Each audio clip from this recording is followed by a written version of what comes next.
இன்னைக்கு நாம பார்க்க போறது ஒரு பிரம்மாண்டமான கடவுளோட கதை.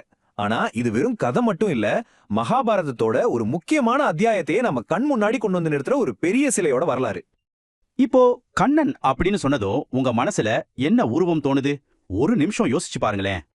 கையில வெண்ணெய் வச்சிருக்கிற அந்த குறும்புக்கார சின்ன பையனா, இல்லனா புல்லாங்குழல் ஊதுற அந்த அழகான இளைஞனா? ஆனா இந்த ரெண்டு உருவத்தையும் தாண்டி இடி பிரபஞ்சத்தையும் தன்னுள்ள இட்டு கொண்டிருக்கும் ஒரு ராஜனாகி நீங்க எந்தாத கிருஷ்ணனை கல்பனை செஞ்சிருக்கீங்களா? முழு பிரபஞ்சத்தையும் தனக்குள்ள அடக்கி வச்சிருக்கிற ஒரு பிரம்மாண்டமான ராஜாவா நீங்க கண்ணனை என்னைக்காவது கல்பனை செஞ்சிருக்கீங்களா? ஆமாங்க, சரியா 25 அடி உயரத்துல அதுவும் உட்கார்ந்த கோலத்துல இருக்கிற ஒரு பெரிய கிருஷ்ணரை பத்தி தான் நாம இன்னைக்கு பார்க்க போறோம். என்னது 25 அடியா? இந்த பிரம்மாண்டத்துக்கு பின்னாடி என்ன கதை இருக்கு? வாங்க பார்க்கலாம். முதல்ல இந்த கடவுளோட கதை எங்க தொடங்குதுன்னு பாப்போம். இது ஒரு சாதாரண கதை இல்ல, ஒரு காவியம் மாதிரி. இதோட ஆரம்பம் கோவில்களின் நகரமான காஞ்சிபுரத்துல இருக்கு. கோவில்களின் நகரம்னு சொல்லப்படுற காஞ்சிபுரத்துல திருப்பாடகம்னு ஒரு இடம் இருக்கு. அங்கதான் இந்த அதிசய கோவில் அமைஞ்சிருக்கு. இங்கதான் கிருஷ்ணரோட அந்த பிரம்மாண்டமான ரொம்பவே தனித்துவமான வடிவத்தை நாம பார்க்க முடியும். அந்த இடத்தோட பேர்லயே பாருங்க, ஒரு ஆழமான அர்த்தம் இருக்கு.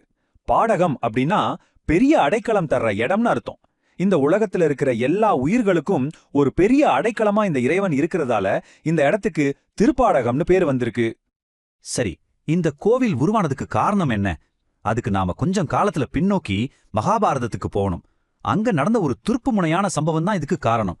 அது கிருஷ்ணர் செஞ்ச ஒரு ரொம்ப ஆபத்தான தூது பயணம்.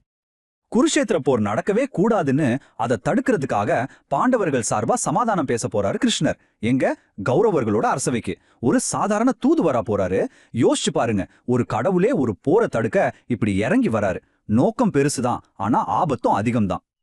ஆனா அங்க துரியோதனன் என்ன திட்டம் போட்டான் தெரியுமா? கிருஷ்ணரை அவமானப்படுத்தி எப்படியாவது சிறை பிடிச்சிடணும்னு ஒரு சதித்திட்டம் தீட்டுறான். அதுக்காக கிருஷ்ணர் உட்கார ஒரு வித்தியாசமான சிம்மாசனத்தை தயார் செய்யறான். அதுக்கு கீழே ஒரு பெரிய பள்ளம் தோண்டி அதுக்குள்ள மல்யுத்த வீரர்களை ஒளிச்சு வைக்கிறான். கிருஷ்ணர் வந்து உட்கார்ந்ததும் அவரை பள்ளத்துக்குள்ள தள்ளி சிறை பிடிக்கிறது தான் அவனோட திட்டம். ஆனா துரியோதனோட சதிக்கு கிருஷ்ணர் வன்முறையால பதில் சொல்லல. அதுக்கு பதிலா அவர் கொடுத்த பதில் ஒரு பிரபஞ்ச வெளிப்பாடு, யாருமே எதிர்பார்க்காத ஒரு பதில். சதித்திட்டத்தை புரிஞ்சுகிட்ட கிருஷ்ணர் அந்த சிம்மாசனத்துல உட்காராம தன்னோட கால் பெருவிரலால அதை லேசா ஒரு அழுத்துறாரு. அவ்வளவுதான், சிம்மாசனம் நொறுங்கி கீழே இருந்த வீரர்கள் நசுங்கி போறாங்க. அப்போ அவர் சொல்றாரு, நான் தனியா வரல, இந்த முழு பிரபஞ்சமும் எனக்குள்ளதான் இருக்கு. சொன்னது மட்டுமில்ல, தன்னோட விஸ்வரூப தரிசனத்தையும் காட்டுறாரு. வானத்துக்கும் பூமிக்குமா அவரோட உருவம் வளருது. சூரியன், சந்திரன், நட்சத்திரங்கள், தேவர்கள், பெரிய பெரிய படைகள்னு மொத்த படைப்பும் அவரோட உடம்புல தெரியுது. அந்த சபையே பயத்துல நடுங்கி போகுது. இப்போதான் ஒரு முக்கியமான கேள்வி வருது. இந்த சம்பவம் நடந்தது வட இந்தியால இருக்கிற ஹஸ்தினாபுரத்துல. ஆனா கோவில் மட்டும் எப்படி காஞ்சிபுரத்துல இருக்கு? ஆமா, சம்பவம் நடந்தது ஹஸ்தினாபுரத்துல, ஆனா கோவில் இருக்கிறது நம்ம காஞ்சிபுரத்துல. இது எப்படி சாத்தியம்? அதுக்கு பின்னாடியும் ஒரு கதை இருக்கு. இதுதான் அந்த கதையோட முக்கியமான திருப்பம்.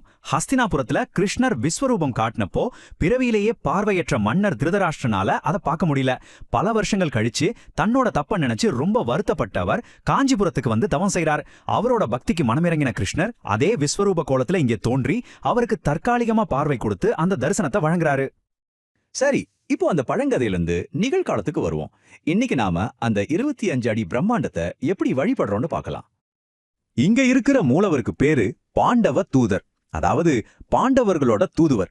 கிருஷ்ணரோட அந்த தெய்வீக பயணத்தோட நினைவை இன்னைக்கும் நமக்கு ஞாபகப்படுத்திக்கிட்டே இருக்கு. இந்த சிலையோட பிரம்மாண்டத்தை புரிஞ்சுக்க ஒரு சின்ன உதாரணம் சொல்றேன்.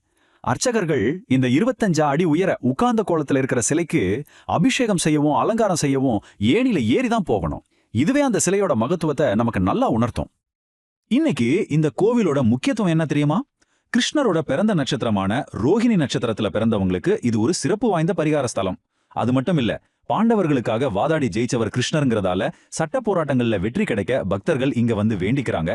இதையெல்லாம் விட முக்கியமா வைணவ பெரியோர்களான பூதத்தாழ்வார், பேயாழ்வார் உட்பட 4 ஆழ்வார்கள் இந்த இறைவனை பத்தி பாடியிருக்காங்க. கடைசியா ஒன்னு யோசிச்சு பாருங்களேன்.